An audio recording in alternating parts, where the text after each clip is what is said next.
Good afternoon, everyone. Welcome to the 12 Points of Black Cloak Club presentation about cybersecurity, the 5 things every family needs to know to stay secure. Welcome, very excited to have everyone here. You know, our crowd is building. I like to get off on time, so hopefully people will do the same and get on as quickly as possible. We're really lucky to have Sarah Rosen speaking with us today. She's the Managing Director of Private Client Services at Black Cloak, and Sarah leads efforts to safeguard the digital lives and personal privacy of both executives, high net worth families, and individuals of influence. Sarah brings about 2 decades of leadership in cybersecurity, customer experience, and strategic growth, and she's highly skilled and well known for building high-performing, customer-centric teams across organizations like Atomics, Cyber GRX, Spark Insights, and Commercial Tribe before Sarah joined Black Cloak.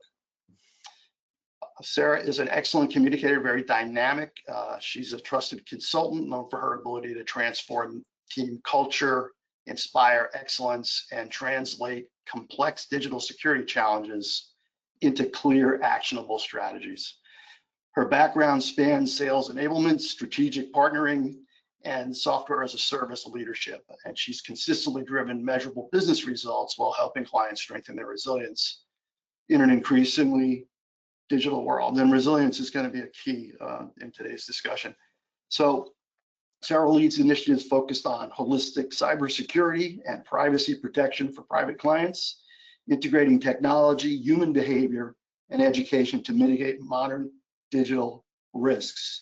She's a thought leader who frequently speaks on the intersection of wealth, privacy, and digital risk, emphasizing that cybersecurity and digital privacy are no longer conveniences.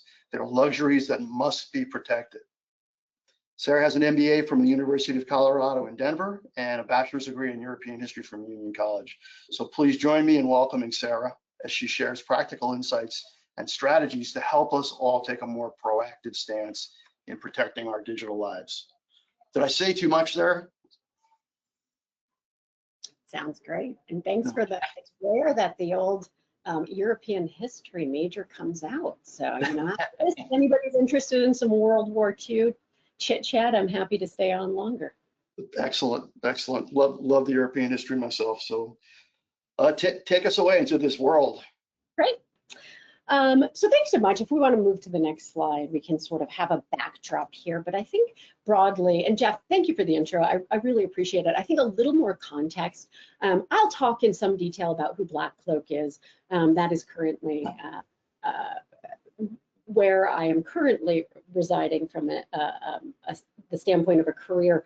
But they are a provider of digital privacy and cybersecurity to high net worth individuals and high profile individuals in their personal lives.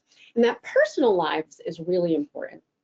I'll explain who they are at the end, but I think broadly when you think about securing individuals in their personal lives and you think about all of the access points of potential data that exist or you're generating on a daily basis, understanding how the bad guys, we'll call them threat actors, we can call them hackers, there's lots of names for them. I generally refer to them as bad guys because they do come in all shapes and sizes and they're not as technical many as you might think. But I think a good place to start is to understand what the bad guys are doing. What is their process? You probably hear a lot about breaches, right? You've been breached. AT&T sends you an email, maybe a year of ID notify after a breach. And it plays a piece in the puzzle, but I think understanding the puzzle is a great way then to start to understand what you can do today. Regardless of Black Cloak, we can help also, but I'm going to give you practical ideas of what you can do today to minimize your risks. Immediate actions, most of which are very simple, which is great. So Jeff, I thought I might just start with explaining cybercrime, if that works for you. That works fine. Great. So there is all of this information that exists about all of us. We're aware of that, right? Some of it is on our social media sites. Some of it, if you're a high profile person, might be generated by others, commentary about you. Some is on the dark web, and we'll talk about the dark web. When you think about these breaches, What a breach is basically somebody has stolen information from a corporation. I use the example of AT&T. They did have a recent breach in the last 2 years. And they are now going to sell it on the dark web. They're going to sell our information on the dark web. So that's another source of information the bad guys use about us. And then also something called a data broker. And we'll get into a little more details about the data broker. But across all of these sort of entities, there is some amount of information about all of us. And some of it is seemingly innocuous, right? Like, could a bad guy use the information from my Roomba to get the layout of my house? And how might they use that, right? That's a digital piece of information. Details about individuals, details about your life, but you might not identify specifically as something that's appealing to a hacker. All of it is useful for them because their next step in the process, once they collect as much information as they can on you, is really to pull off a trick, a scam, if you will. And they're trying to do one of three things. They're either trying to scam you, right? They have enough information to know that your carrier is AT&T, so can they call you and have enough information about you to convince you that they are AT&T? Probably doesn't require that much information, if we're honest, right? Number two, they're trying to trick your devices. And this is where kind of the breach information comes in and use of passwords, right? If you have a password that's been breached and you reuse it, then they can easily access your devices and the accounts, more importantly, in those devices. Device specifically, if somebody were to access your device, this is what we kind of call malware, right? That's why we have anti-malware. And the third thing they're trying to do is they're trying to trick your third parties. I keep using AT&T. I'll think of a new example, but they're a perfect example for this. If I have enough information about you, Jeff, could I, assuming I was a man, walk into the AT&T store and convince them I am you, and therefore switch all of the data and information going to your phone so that it's coming to my phone? If you think about multi-factor authentication, that would be pretty handy. The answer is it's not a lot of information, gender aside, right? It's not a lot of information to convince them. So once they have access to these sort of central repositories of information, that's when they're ultimately going to try and pull off the heist. And I use the word heist very specifically, and I think we can go to the next slide here, because this is not your traditional sort of standard scammer that you might be thinking of today that we're trying to prevent. So for me, I get a lot of text messages, for example, and they're trying to convince me that I live in Colorado, so the Colorado police, and I owe them $200, whatever it is. Or you get an email, and we're all fairly sophisticated enough to sort of sniff out most of those. I think it's important for this group to know that that is not what we're concerned about. Black Cloak and the resources or suggestions I'm going to make today are going to help prevent some of that. What you should be concerned about is what I call an Ocean's 11 hacker. The reason I call them Ocean's 11 hacker, if you're familiar with the movies, is the entire movie is about preparing for the heist, right? It's let's say a 90-minute movie, and the heist happens in the last 3 minutes when everything comes together. And similarly, there's a level of sophistication of bad guy that is particularly attracted to high net worth and high profile individuals. And in addition to their sort of technical sophistication, they are willing to invest time and money. Just like George Clooney brought a team together, invested time and money, and let's say, for example, and this happens every week, I see this, they somehow access your email. They would sit in your email for a year, potentially, just studying you as a mark, collecting information, figuring out if your wealth advisor who you email back and forth, do they say thanks or thank you at the end of the email, which is an important detail when you try and impersonate somebody, right? And so just think about that. If somebody is sitting in your email for a full year, how much additional information could they get that would be helpful in the heist? So Sarah, it's not dissimilar to the cyber crime that occurs in corporate networks, where they may have breached a network. There was just a story on 60 Minutes about a water utility that was breached, and they had been in there for a very, very long time, waiting and watching activity. So it sounds like it's an analogous situation. Yes, and this timeline that you have in front of you, it tells that exact story. Somewhere around 2020, the bad guys realized, gee, it's getting really, really hard to break into the water utility company or Home Depot or AT&T because they have, in many cases, thousands, if not tens of thousands of people focusing just on cybersecurity. So they're protecting that firm so tightly that somebody got the idea of like, gee whiz, what about their executives? I wonder if I can break into the Wi-Fi of their CEO. And then sort of this Trojan horse mentality got in, right? If I can get into the personal Wi-Fi of the CEO or the personal device of the CEO, can I then make my way into Home Depot or whatever the corporation is, which was still sort of the ultimate target? And this started to sort of morph into what we're seeing with executive exposure, right? These guys started to say, these executives, high profile, probably high net worth, but more important was their connection to the firm. They took it up a bit. In 2022, we started to see physical security issues coming into play, doxing and swatting. These are instances that are no longer digital, but actually become physical.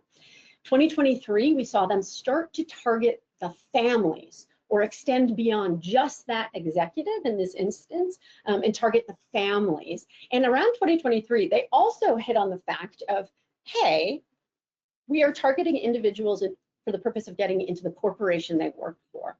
There's a lot of really rich individuals. How about we just target the individuals and try and steal their money, right? And that's what we start to see in 2024 and 2025. And that's the foundation of this exact conversation. The bad guys are sophisticated. They love low-hanging fruit. And I think we can all agree that our home devices, our personal devices, we don't apply cyber hygiene, if you're like me, admittedly, in the same way that we do to our business devices, where our business is driving, or the company we work for is driving cybersecurity. So what do we do about it? Let's go on to the next slide.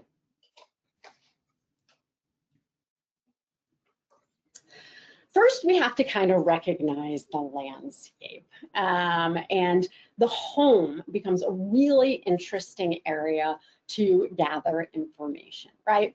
Most breaches, we're using the word breach sort of broadly, most people who are successful at tricking you, they're going to start with a stolen or weak password, right? That's something you can purchase on the dark web. You kind of easily, for $1.99 or $100 if I want multiple usernames or passwords, if they're in any way weak. So if you're saying Fuzzy Bunny and then you're adding Fuzzy Bunny 123, and you continue to reuse Fuzzy Bunny, but Fuzzy Bunny was stolen, they 100% can figure out sort of your thought process in slightly changing it, or reused passwords. And so how easy is it for them, through all of the information they have about you, to say, ooh, they have a stolen password, Fuzzy Bunny 123. They used it at Nike.com a billion years ago. Let me see if I can figure out for all of their accounts, if they're in your email, for example, they know exactly where you bank, right? Let's just use username, password, username, password, username, password. Some of this is automated for them. They're using AI to figure out the rest of the password. So password security is so important. But I think thinking broadly about access to information, that's what we're trying to minimize. So access to information that individuals might have, and I'm sort of extending it. Think about what's in your home. Think about your Roomba. If you have cameras, are the cameras recording? If you have children, what devices are the children's using? What sites are the children's using? What is the landscape of sort of digital information within the family? And you want to be cognizant of all of that when you're starting to put together a plan or strategy. So what is that plan or strategy? We can go to the next slide. How do these attacks begin? That gives you a really good idea of what your plan or strategy should be, because you want to stay one step ahead of the bad guys. So a big, hairy, looming detail is something called a data broker. I mentioned it earlier. Even if you're not familiar with data brokers, you're familiar with them. So if you've ever Googled somebody's telephone number or address, and you get an ad for $1.99, you can have all the information about them. That is a data broker. It's a perfectly legal business in the US, so you can't stop them from sharing your information. And I assure you, for $1.99 or whatever they're charging, the depth of information is astounding. They've been collecting information about each of us for 20 years, right? Since digital information became a thing. So for $1.99, I can get so much information about you. And so you ultimately want to be able to reduce that footprint, right? I want them to have access to less information. And a great analogy, I think, for data brokers and the importance of eliminating as much information as possible from the internet to reduce your footprint is the airport. So car thief shows up to the airport, they're stealing a car, 100%, right? Unless there's some other mitigating factor, they're stealing a car. Now, which car are they going to steal? They're going to steal the car with the windows down and the keys in the ignition, or are they going to steal the car with the club across the steering wheel and like the blinking lights on? They're obviously going to go for the car with the window down and the keys in the ignition. And hackers think about data in the exact same way. The more data, the more they have to work with, the more likely they are to trick you. And so reducing your digital footprint is really important. Data brokers, there's about 400 to 600 of them. Much like restaurants, they will close under one name and open under another. They all get to decide. They do have to remove your information if asked, but they get to decide how and when somebody needs to ask. So one data broker might say you have to ask on the 1st of the month and we'll take it down for 17 days. The other might say you have to ask us on January 14th and January 14th only, and we'll take it down for a full year. So combing through these 400 plus sites on your own and getting the data removed is nearly impossible. In fact, we do this professionally. It's part of our solution. And for us, it's impossible to get anybody to 0 data broker websites. And if we do get to 0, almost as quickly as we get to 0, you're going to be added back to 1. So you really want to be on, the target is about 10 to 15. If you're on less than 20 of the 400 data brokers, you're doing extremely well. National Public Data Broker, which is on the bottom there, this was a big breach that happened just over a year ago. The importance of the National Public Data Center breaches, it was very quiet in the news. In the cybersecurity world, it made a splash, but otherwise, the importance here is it can be assumed that every single American's social security number was stolen in this breach and therefore is available on the dark web. So the dark web is sort of the seedy underbelly of the internet. You've probably heard about it. You've probably never seen it. I work at a cybersecurity company. I've never seen it, but we have teams of individuals. This is sort of where like the murky things happen, right? Things we hear about, whatever it be, like guns being sold. But in our use case here, information is bought and sold.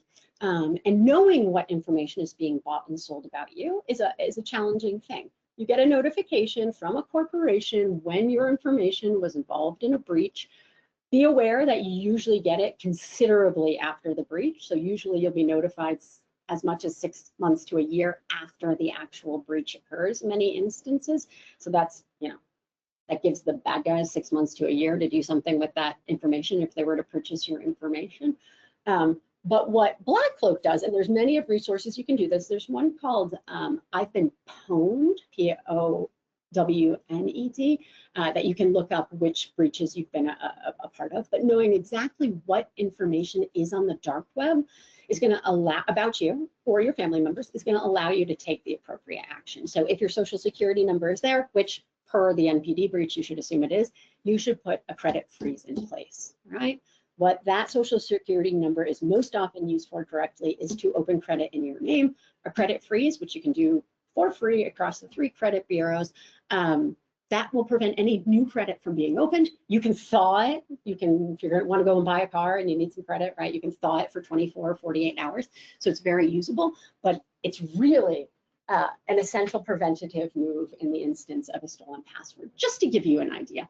Other sites or passwords that they're looking for, right? Ultimately, they want to get into your email, your finance, your social media, your healthcare sites. That's where they can have the real sort of impact. Healthcare specifically, if they're going to try and extort you. That's where that healthcare information is often used. All right, how else do these start? What do we got next? Data brokers. Oh, I think we're going in the wrong direction. Ah, there we are. So it's important to know, and I know that 12 Points works with a lot of entrepreneurs in particular. It's important to know sort of the level of circle trust, let's say, that the bad guys tend to reach into. So we talked about the instance where you're an executive. You're an executive at a corporation. The bad guy might be ultimately trying to get to the corporation. If we're talking about high net worth individuals who aren't necessarily attached to a corporation, or family offices in that regard, family offices are a huge target because the bad guys are well aware they are going to have less cybersecurity sort of in-house and access to a lot of assets, right? So you got your principal. In the case of a family office, we know who the principal is. Then we've got their significant other. It's really important to consider the significant other because, gee whiz, it makes sense to try and break into Jill's email, right? If she's trying ultimately to get to Jack, chances are good they email a lot or text a lot. You want to consider an EA. EAs tend to be pretty hyper vigilant, but they are targets. Kids, siblings, parents. I think when you start to get to siblings and parents, this tends to be more in the high profile sort of space if the individual or you are also high profile. Also, events. So when you think about an event, so entrepreneurs in particular, when you have a liquidity event, bet your bottom dollar the bad guys are well aware that that liquidity event is happening, and it's very appealing to them because, one, there's a ton of information that is likely going to be posted through news sites and otherwise that they can use to pull off the heist. Two, they're well aware in most instances an individual might go from sort of a standard individual to a high net worth or ultra high net worth individual, and that requires some getting used to, right? But if they can get you right at the beginning, right, they might be able to trick you because there's a lot going on. And so that's like a honing beacon for them. Okay. What do we got next here? All right. How do these fraud? So social engineering. You want to know what data exists for you. Black Cloak does something called a threat assessment, and what we'll do is we'll go out, we'll pretend we're a bad guy, and we'll see what information we can find on you on the internet, just using your email address as a starter, and we'll figure out, you know, how a bad guy might use this information. So, for example, if you have children and you have their first day of school and you have that sort of standard chalkboard that some people put on social media that says my teacher's name is and my favorite snack is, that is a wealth of information that bad guys can use, right? That is like a slam dunk. And ultimately, they're pulling off a con. We call them scams, but in these instances, they're pulling off a con. And so if you're familiar with sort of, you know, a con is a confidence scam, they're collecting that information so that they can give you confidence they are who they say they are. And so social engineering information from social media is perfect for that use case. And I mentioned earlier, you have to be careful of extortion scams. Those obviously get no press for the most part. Every once in a while, they'll come out. They're far more common than you think. Basically, a lot of times clients will come to us sort of in the middle of an extortion scam, right? Like at the beginning, and we'll help them clean it up. We can't get money back. We can't pull pictures or whatever they're being extorted for back, but we can put preventative measures in place and serve as a subject matter expert there. All right, so before we go on to the actions you all can take because of your better understanding, or hopefully inspired by your better understanding of cybercrime, let me pause and see if there's any questions. Maybe Jeff, you might have a question, or if there's questions from the Yeah, I do. One of our participants, Susan, asked, getting back to the IoT piece, which is something I actually am wondering about too, how dangerous IoT is becoming, but specifically, how would using Alexa be a cyber problem? It's a great question.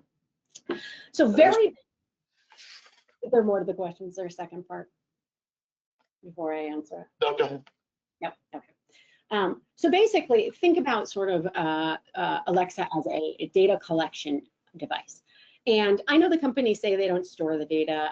I have no idea if that's the case or not the case, but let's assume, you know, somebody has access to all of the information you feed through Alexa. And I would definitely put this sort of in the seemingly innocuous area. Let's say they got access to your Wi-Fi, and they can do so if your router isn't secure. We'll talk a little bit more about how your router becomes insecure. They could just directly access. You tell Alexa you need a jug of milk. Then you go to get a jug of milk, and there's somebody standing at the milk, you know, section of the supermarket that engages you in conversation. A little bit of a silly example, but again, these guys are trying to trick you or your devices. And so the extent they'll go to do that, particularly when they're focused on high net worth individuals, is pretty high. So that's not outside the realm of possibility. I have one that I just sort of talk to my cat. I try and monitor what I put in there. I do have one. We don't advocate that you wildly change your life. My recommendation, and we'll talk about it here, is to ensure your Wi-Fi is secure, and therefore any device, including all the IoT devices that are attached to your Wi-Fi, are then not accessible through the public IP address. That's sort of the solution to it. But for sure, Alexa is a great device collector of data. Well, I personally have never trusted Roomba, so just me being me. That one is a tricky one because, you know, nobody thinks of their Roomba. Like, how could that be important? Think about a situation where it's a physical security scenario or a physical aspect to it, which we are starting to see physical and cyber converge with the United Healthcare, right? The CEO last December. How did they know where he was going to be? It could not have been cyber. I don't think we know, but those tend to converge. But a Roomba gives a complete layout of the house. Similarly, if you've recently, or it doesn't even have to be recent, bought or sold your house, is there a floor plan on the Zillow sites of your house? If so, let's get that removed immediately, right? That's some useful information if somebody has some nefarious. That's very, very interesting and potentially very scary. But the whole idea of mobility, which is a whole other topic, and AI and mobility and the convergence of those two, that creates a whole new threat environment. But that's not probably within the scope of our discussion today. Yes, without a doubt. Yeah. So what can you do about it? This is the most important part. And certainly finding somebody like Blackfoot to assist with it, that is an option. Firms like us are starting to emerge. There's very few of them right now, but personal cybersecurity is sort of becoming a thing. But let's just start with the things you and your family can do, simple to reduce yourself as an overall potential threat. So let's start with accounts. We can go to the next slide. I'm going to tell you to get a password manager. One of the 5 things, when we sort of summarize the 5 things that brought you here today, one of them is going to be protecting your accounts, and the recommendation is going to be a password manager with multi-factor authentication. But that would be wildly overwhelming if you're thinking about all of your digital accounts. I think I have 90, right? If you think about Nike.com and blah, blah, blah, like what a massive endeavor. Stick to these 4 types of accounts, which should add up to about 10 total accounts. Email accounts, 100% strong password manager style strong password with multi-factor authentication. I also put biometrics on the app on my phone. Every app I use biometrics for. Financial accounts, that one's obvious. Chances are good you've probably tackled that. Healthcare, we talked about earlier. This is really useful information for extortion purposes. And then social media accounts. So if you would adopt a password manager, we recommend 1Password, but any password manager is better than no password manager. And you just sort of focus on what will be probably these 10 accounts for each individual in your family. You are going to wildly decrease your overall risk and greatly increase your cyber hygiene. Home. So I talked about the Wi-Fi. So let me tell you a little bit about Wi-Fi.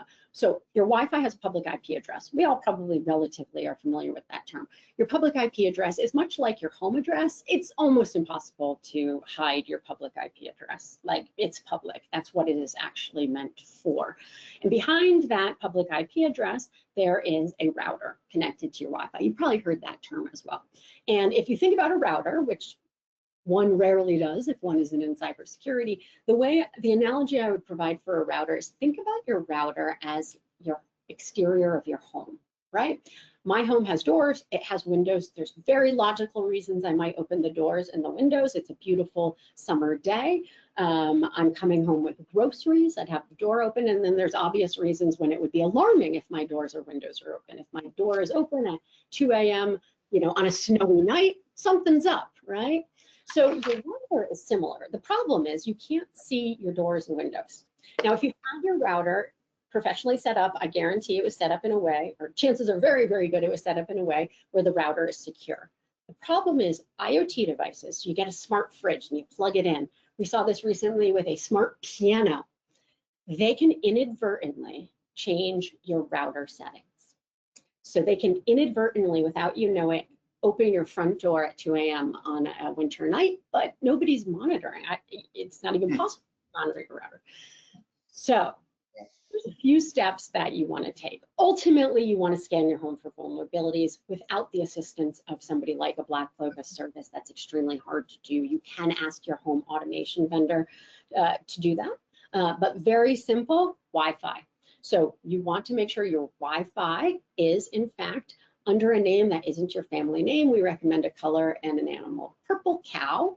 And then your guest Wi-Fi, all of your devices in the home you want on your Purple Cow Wi-Fi. Then your guest network, and you should absolutely have a guest network. Do not name it guest network. I recommend naming it Purple Cow Fast or Purple Cow 5G. So you're sort of advertising that people want to go on that Wi-Fi. And everybody that enters your house, the kids as well, the kids' devices, all of those should go on the guest Wi-Fi. And this is going to serve as like, if you're at Thanksgiving and grandma comes with the flu, right? Chances are good most people at that table are getting the flu. This is a similar sort of mechanism to put in place. If you put everybody on the guest Wi-Fi, it's going to provide some level of protection for the devices that are on your standard Wi-Fi. Speaking of devices, let's talk a little bit more about devices. Anti-malware. So McAfee, your standard sort of consumer grade anti-malware, it's better than nothing. However, there's businesses use malware, anti-malware as well. It's called an EDR, endpoint detection and response is the name of the technology. And the difference between the two, and I'm going to use the analogy at 2 a.m. again. So traditional malware can track patterns. So if I were to see somebody on a ladder in front of a house, jiggling a window at 2 a.m. with a black hoodie on, I, as just a human that lives in the world, would deduce that might be a robber, right? That's how anti-malware works. It says, we know all of the different ways and permutations that bad guys have done bad things in the past, and we're looking out for them. The problem here goes back to your Ocean's 11 hacker. You guys are dealing with a more sophisticated individual who knows that if that bad guy puts on a yellow sweatshirt, still stands on the ladder, still 2 a.m., still rattles the window, traditional consumer grade anti-malware might not be able to catch it. However, business grade malware, again, it's called EDR, endpoint detection response can. It is much, much more sophisticated. It uses AI. There is nothing in between those two, and the business grade is quite expensive, you know, millions, and it requires a team of 10 to monitor it daily. So that is a bit harder to get access to. You can get access to business grade through somebody like BlackCloak. That being said, if you go with the traditional consumer grade on all of your devices, you are 60% there in terms of protecting your devices. So while not as good as business grade malware, don't skip on the anti-malware. Okay, so I think now we're going to talk a little bit about scams, which we have sort of gotten into. We call it hardening the human. I'll explain what BlackCloak actually does in terms of preventative measures. And one of the most challenging things that we do is, in fact, sort of educating individuals. And you need to stay up to date on what new scams are happening. I recommend a Google search, or set up a Google search, Google Alert it's called, and use the term cybersecurity and high net worth individuals either daily or weekly. It's going to send you a list of articles. Usually it's between 2 or 4 a day at most in this sector. Read the headlines. That's enough to stay abreast of what's happening. Every once in a while you might find something interesting and click in. Tech support scams, people call, they pretend that they are Apple, and you probably believe Apple would call you because Apple's a great company. These companies are never going to call you, right?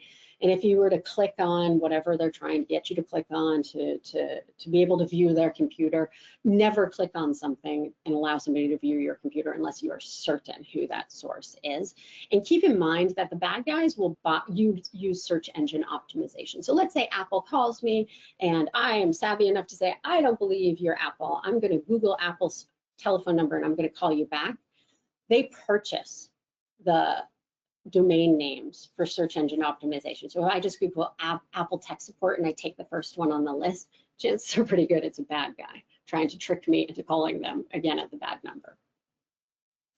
Malware and ransomware, as I mentioned, if folks get malware onto your computer, if there's malware on your computer, which in our world, I believe 1 in 4 individuals, when they join BlackCloak as a member, do have malware on one of their devices, to give you an idea. So it's very pervasive. They potentially have access to all of the information that you leverage through that device. And they'll use it in any way possible. They'll extort. We've heard of virtual kidnappings.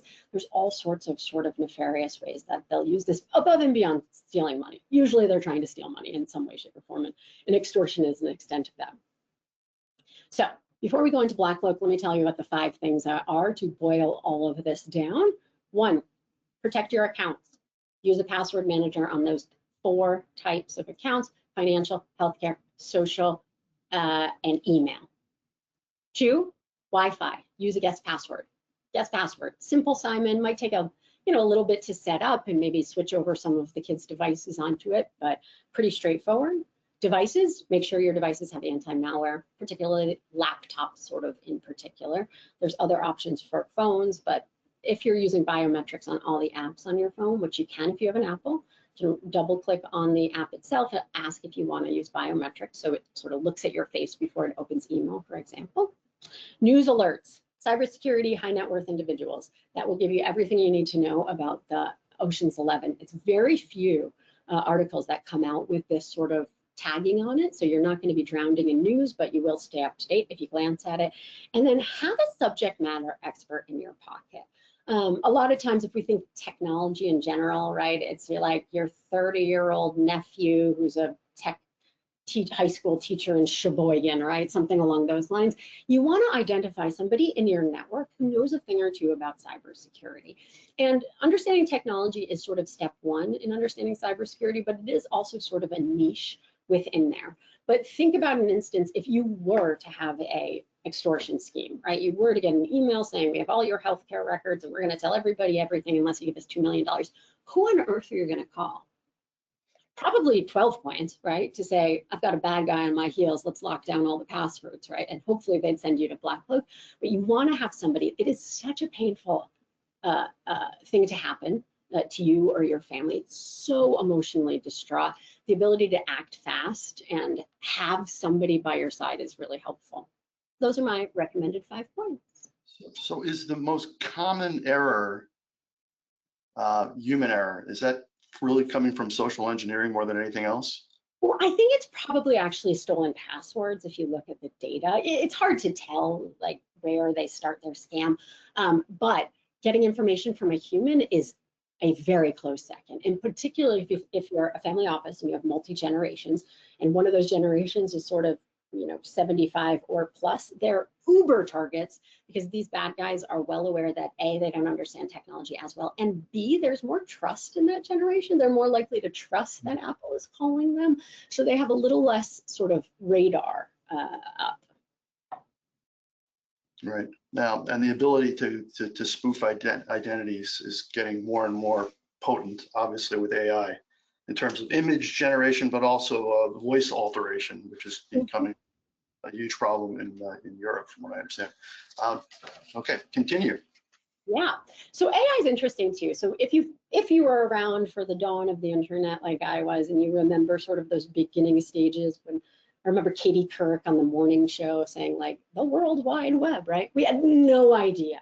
We had an idea everything was going to change, but we had no idea how. And AI is very much the same. We're so much at the beginning of this. We know it's going to change everything, but we don't know how.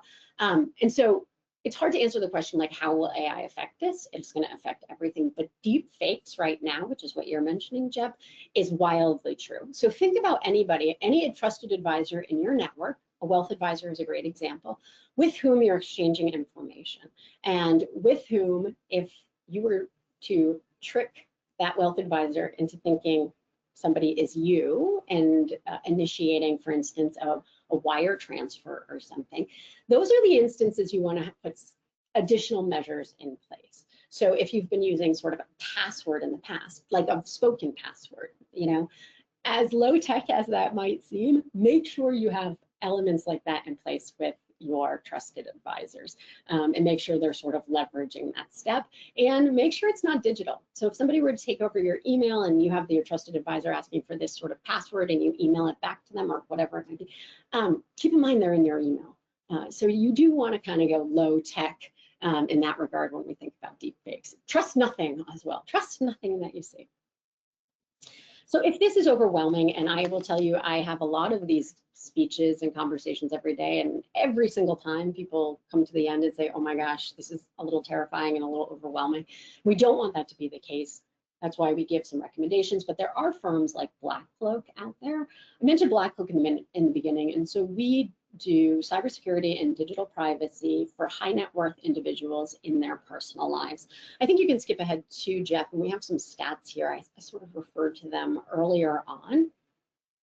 We are focused on their personal lives, and the personal lives, as I mentioned earlier, your personal devices, your home, are a huge area of vulnerability. And to give you an idea, so this is individuals, this data is mostly based on individuals who are joining Black Cloak. So they join as a household, so as a family, and 7 in 10 have exposed passwords online. I think that's more like 9 out of 10, but you know, everybody has exposed passwords online. That is universal in some way. 1 in 4 have malware on a device. I mentioned that earlier. 1 in 4 people who come to us, some are not coming to us because they think they have malware on the device, right? Have malware on their device and don't know. Some know it, some don't know. 1 in 5 families have smartphones, meaning you have an Alexa, you have a Roomba, you have something in your house that is collecting data that is appealing to a bad guy. And I mentioned earlier, family offices are a particular victim. Family offices do a great job of sort of making themselves not known online. They are in the position to be able to do so, right? They don't need to advertise or recruit additional clients, but they are a huge target for the bad guys for the exact reason I mentioned earlier. Not a lot of cyber security in-house knowledge and access to a lot of assets. Okay, so how does Black Cloak help you solve this? Everything I sort of talked about is included in a Black Cloak. We are a membership, so folks join by household for a year, but we're first going to put a cloak in place, right? Some preventative measures. Up on the left, we talked about data removing. So we're going to put some measures in place. We're going to start scrubbing the data brokers for our clients.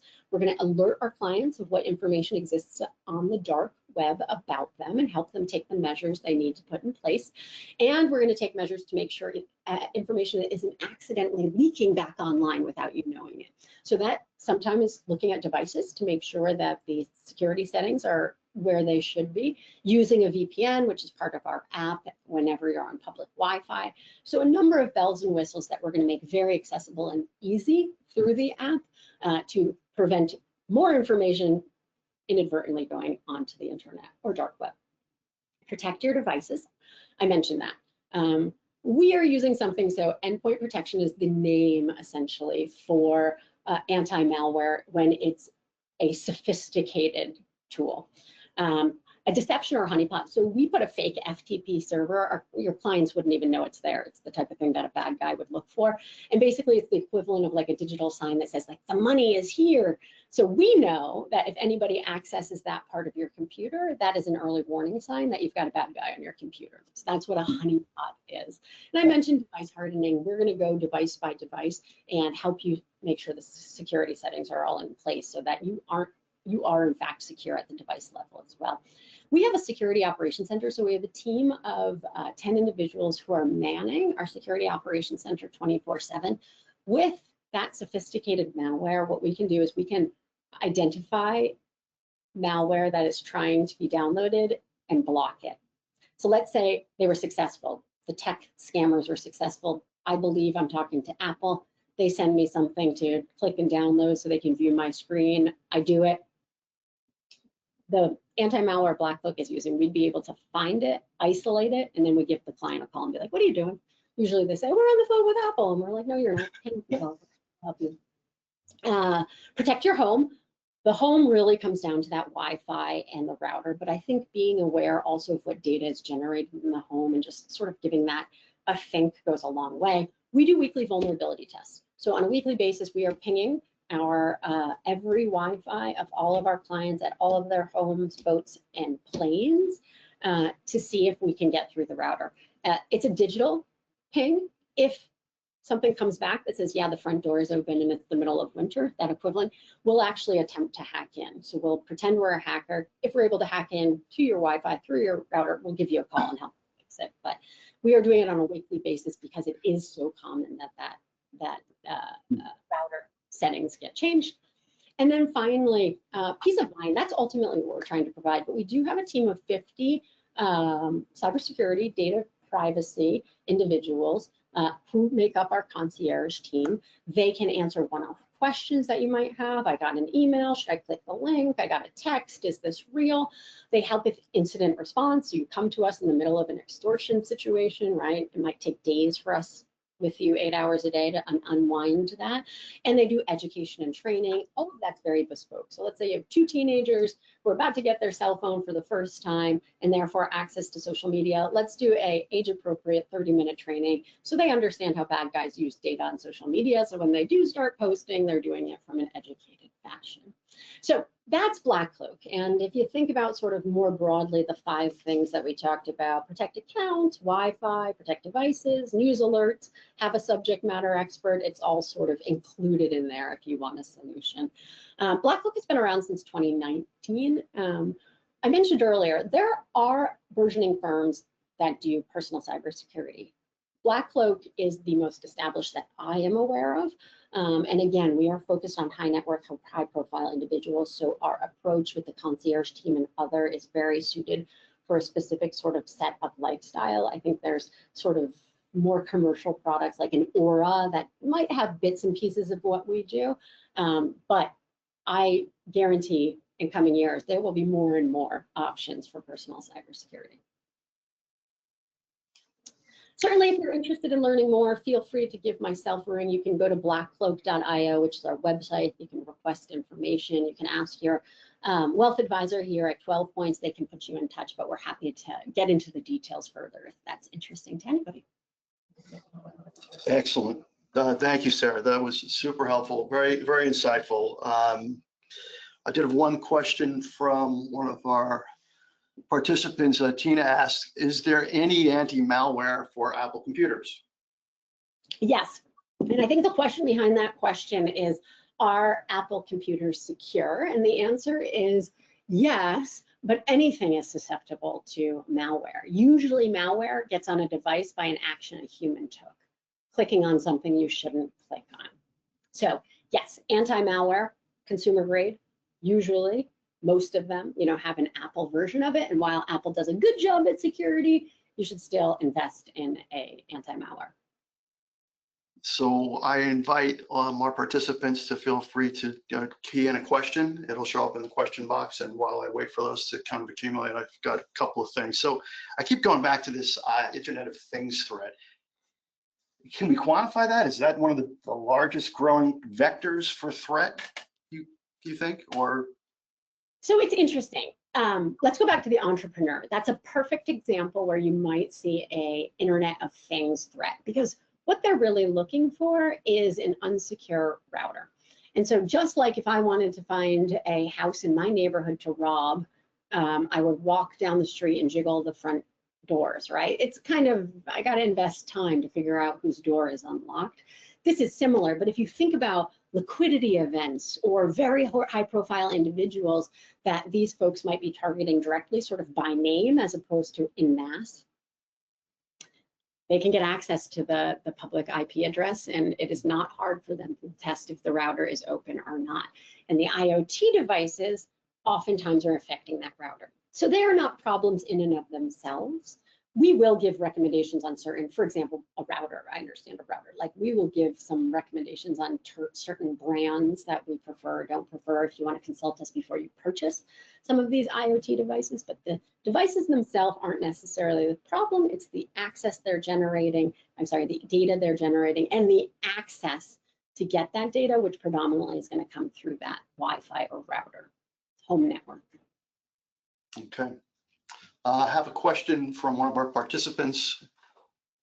If our family office has a stellar IT provider, never been breached, how can you help outside of that? Or do you work with our own IT service provider? Yeah, so we will work with any provider. We work with a proxy all of the time. Sometimes people's proxy is their head of security. Sometimes it might be a wealth advisor in certain instances. So yes, we'll absolutely work with your IT provider. It's great you have an IT provider. The question you want to ask them is sometimes IT providers will leave like the equivalent of what is like my upstairs bathroom window open, something that is not likely to be a point where a robber comes through and it's not very obvious. They'll keep something open like that so they don't have to quote unquote roll a truck to your house, right? It's cheaper for them to be able to interact with you on digitally than roll a truck to your house. So you might be a little more educated to ask the questions you want to ask in terms of the router to your IT provider to see if that's the case, and they can help you understand why that is or isn't the measures they've taken, so that is or isn't an issue. Understood. Well, don't see any more questions coming in, so we're kind of running a little bit over time as it is. So as we get to the end here, I regret having to end. This was a fascinating discussion, and Sarah, really appreciate you for helping us get some clarity and get some purpose on what's a very complex topic. So thank you, and thanks everyone for listening. Any questions, you can feel free to respond to Sarah's email address or to mine, which was posted earlier, Jeff at 12 points. And we're, of course, we're here to support you in any way we can. Thank you, everybody. Thanks so much.